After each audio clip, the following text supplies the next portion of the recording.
And we got the result that we deserved, a full-blown loss.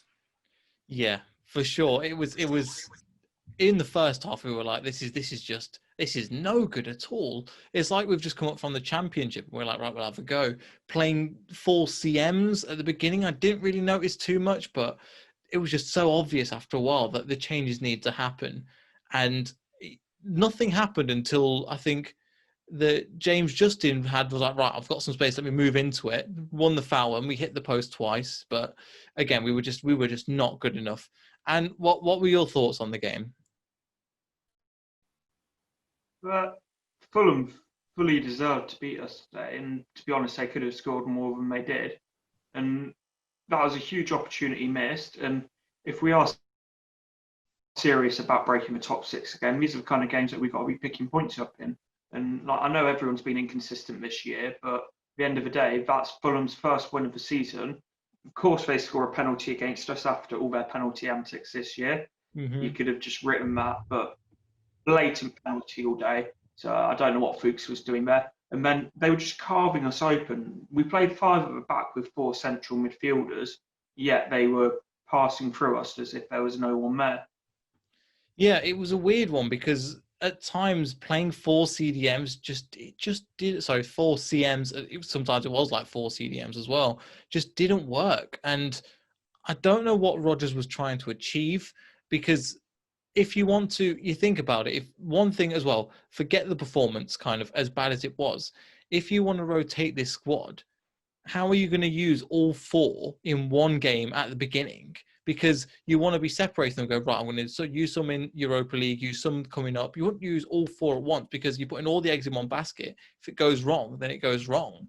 And that was kind of one of my issues at the moment with it because it just didn't make any sense. But again, I think we just have to give a lot of credit to Fulham. They played brilliantly. But where do you think that we lost most of the ball, Alex? I, I honestly, I think you could say right from the start.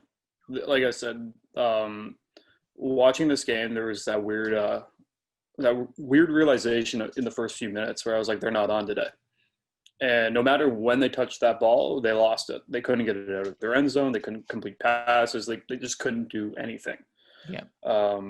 Even when they had the opportunity to, get it up the field, they couldn't even do that. And that's besides the point of, trying to explain, when they had the opportunities with a corner or, a free kick or any opportunity whatsoever, they just couldn't do anything.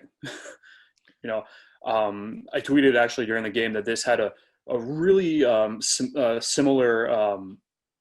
It reminded me of the Bournemouth game last season in the second half. However, the only difference between that game and this game is that we collapsed after in the second half of that game. Where this, I think, it started right as the game started. Yeah, there's a couple of reasons why that could have been. I think part of that could have just been tiredness, but just again, there was no flowingness to the game. It wasn't any good. Again, I think bringing on Under and Barnes helped, but again, it was just something missing, and maybe it's tiredness or something. But over to you, Ant. Just what do you think that was? Because there were just so many bad performances right over the pitch from you players like kind of you would think would have a bad game, and then people like Jamie Vardy that has a through ball and then just runs it out, which is like such a weird thing that happened. I think tiredness is a cheap excuse for them, to be honest. Like, I know they've got a lot of congested games in a short period of time, but so have Fulham, and Fulham have got a smaller squad than we have. Let's not get it twisted with that. I know they've got less games, but they've got a much smaller squad and have had to play practically the same starting 11 every game so far this season. So I just think it was that we really didn't want it enough and didn't go out fighting. Fulham fully probably couldn't believe how easy they had it tonight and fully deserved to come and get all 3 points. Yeah, and there was no point even going into the match 2-0 at half time. There wasn't enough pressure and enough drive to go on and really win the game. Yes, you're 2-0 down. You've made some substitutions which were good and they did make an impact on the game. However, it just seemed like we saw I think me and you were talking at the beginning of the season and about the wheels falling off and how we weren't getting carried away. and then we had the likes to get carried away recently, and then this happens. Just over to you, Alex. Do you think this is the beginning of something happening, or is this something that's really are we gonna push on from this? Because I mean, it was a really bad defeat today. I want to say that we're going to push on. I want to stay positive and say, yeah, we're going to push on. But there's that piece in the back of my mind that looks back as to last season, and we always talk about it only happens once, or, this is only going to happen once or twice, we're going to rebound off this, but like I said, there's that little thing in the back of my mind that reminds myself of last season and how we really drove ourselves off a cliff and we never recovered. But then I'm looking at the positive, where we're going to get Ricardo back, we're going to get Ndidi back, we're going to get Soyuncu back, and all of a sudden our lineup changes, our starting 11 changes. So I'm trying to look at the positives here, and I think especially with those three players, and I think we forgot to mention that Castagna is not even in yet. Yeah. So those four players right there, that when you add them into the lineup, the entire starting 11, the entire squad depth, everything about it changes. So I'm looking at it in a positive way and saying, I think they can recover. I don't think this is I don't think they're hitting the wall here and that's the end of it. I think they are stuck in a rut, and I think that they're going to be able to dig themselves out. I don't think it's going to be an easy go, and I don't think that we should give them the benefit of the doubt when they say, we'll get out of this next game. Well, if you want us to believe that you're going to get out of it next game, you got to show it to us. You got to show it to us day in and day out, every game. Because today they didn't bring it, and that was a whole 90 minutes where they didn't bring it.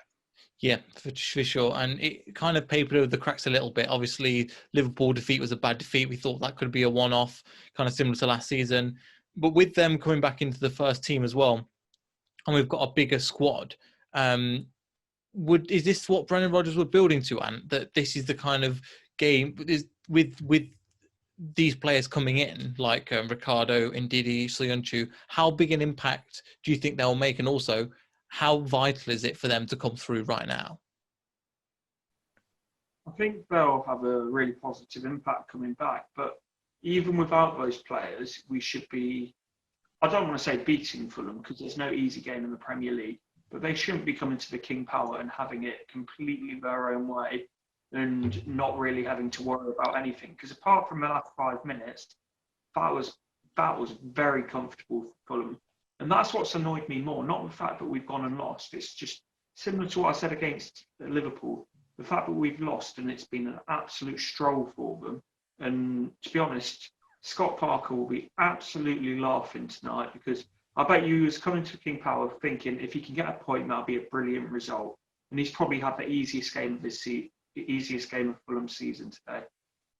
Yeah, it's definitely been really easy for the amount of quality that we've got in the squad and the way that they've kind of essentially just kind of bent over. Like in people like Fofana that we saw recently, he's been relied on a lot, and I think there's a little bit of emphasis on right, you're good, let's start, and there's going to be no pressure on you. Like Fofana, I think they've realised that.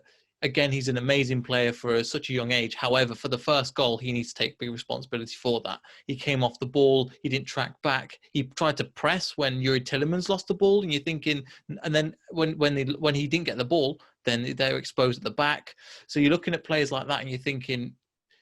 I know Brendan Rodgers said that they're a young squad, and that was his kind of excuse. But Alex, you think that's an excuse you can really use? No.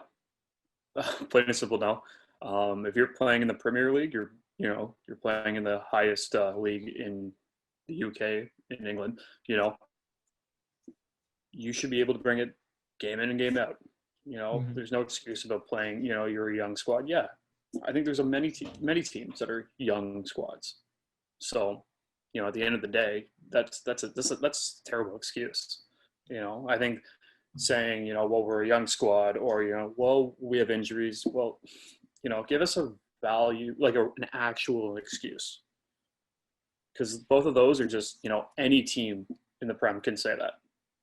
Yeah. So, especially, it's not a good enough excuse. Yeah, especially this season as well, with the amount of games that are coming up for all squads. And as Ant was saying, we're not even the people with the biggest squads at the moment. We've got a bigger squad compared to, we could say that maybe in 2014 when we came up, but now the things have changed. And also we did loan out a lot of players as well. And there's only 25 players that make the squad. So I think one thing I wanted to touch on as well, there just seemed to be like a little bit of bravado, a little bit, well, we can beat these guys quite easy. And I think Fulham giving the 2 goals really kind of, I wouldn't say kind of put that to bed, because that's something that Leicester we don't like to see. So I don't know if you thought that was something that kind of crept into the game a little bit. And I don't know if you could say the ego moment, but there definitely was a sort of level of arrogance about the players, even before kickoff. It was sort of that they expected to win the game. And there's nothing wrong with that, going into a game expecting to win it and wanting to win it. But then you've got to put 110% in and get in every game in the Premier League to do that. Because at the end of the day, I know Fulham are one of the lower teams in the Premier League, but they've still got a lot of decent players who can hurt you. Lookman, I know he's had a struggle to the start of the season, but he's looked very dangerous throughout. Mitrovic, a very good player who they brought off the bench. Carvalho, and it was a level of arrogance that you don't want to see that we saw today. And I really hope Brendan Rodgers rips into them after this game. And I hope Schmeichel as well does, because you heard him shouting a few times about switching on and stuff. He's one of those that I really, really think that we're going to have to call on now with his leadership skills to get us out of this situation. yeah, I totally agree. I know that Alex is nodding along as well. So obviously Schmeichel's one of them. Do you think there's any more as well, Alex? Sorry, leaders in the dressing room? Yeah. I would say yes. I think one of the big topics of discussion currently has been Johnny Evans. And I think his, there's the, rumor mills, going off about him possibly returning to Man United. But that beside the point, he is a leader, I think, on the field and off the field. When he's on the field, especially, he controls the back 4 or, the back 5, whatever he did, whatever's on the field. He really controls the pace of that. He's the leadership, especially within the center backs. You get rid of Johnny Evans and you put Soyuncu and Fofana, and I don't think it's going to go well at all. Soyuncu becomes more of a offensive, more he's more aggressive on the ball, and then Fofana is more of a offensive defenseman, offensive center back to begin with. So I think you get rid of Evans off the pitch, I think you'd be in a really, really bad situation. So I think Evans is one, and I think Vardy is another. And I think, Vardy is definitely another one for me that will kind of like rip people in. But even today, there was just nothing coming through for him. And one of the things I hate the most as well about Leicester is that they go, we don't know what to do. I just kind of kick it up and see what happens. And that happened time and time again, which I'm just like, this wasn't good enough in my opinion. Any final thoughts, Ant, on just the performance that we've not touched on? I think the one thing that's really disappointing is the fact that we dominated possession, absolutely dominated possession, and did nothing with it. Like Fulham could have set up tents, had a campfire, and sat in front of us the whole time. They knew that we weren't going to get through. Like honestly, the amount of touches Johnny Evans, Fofana, Fuchs, and even Luke Thomas to an extent must have had. I could put money on the fact that they probably had double the amount of touches of any other players on our team, because it was just centre back to centre back, Mendy getting on the ball. But the amount of times Tielemans and Maddison, when they were on the ball, actually played forward passes was just, it wasn't good enough, and that's why it was so comfortable for Fulham, which again is the most frustrating thing. Like, fair enough if a team comes to the King Power and beats you and really has to scrap and fight for it, but when they have it that comfortable, that's really what's annoyed me tonight. Yeah, I totally agree. And just any kind of final thoughts from you, Alex? I think this team definitely needs to look themselves in the mirror and honestly question if they want to compete. Because when they faced Liverpool, they should have learned a lesson in humility because they got their ass kicked. You hope that would have changed the mentality. This week when they faced Braga, they luckily tied the game. Okay, let's hope that, today versus Fulham, they could, lead the way. Clearly, they haven't learned the lesson yet. So I think this team really needs to, sit down and look at themselves and say, are we really ready to compete, or are we going to do the same exact thing that we did last season? And I think that's the biggest challenge that they'll have this year. And that'll be the difference between potentially even getting Europe and not getting Europe, or getting the Champions League, not getting Champions League, same as last year. But yeah, thank you all for joining. It was a really weird one for us to make for this one, but make sure to stay subscribed and hit the like button, and we'll see you all in the next video. So goodbye.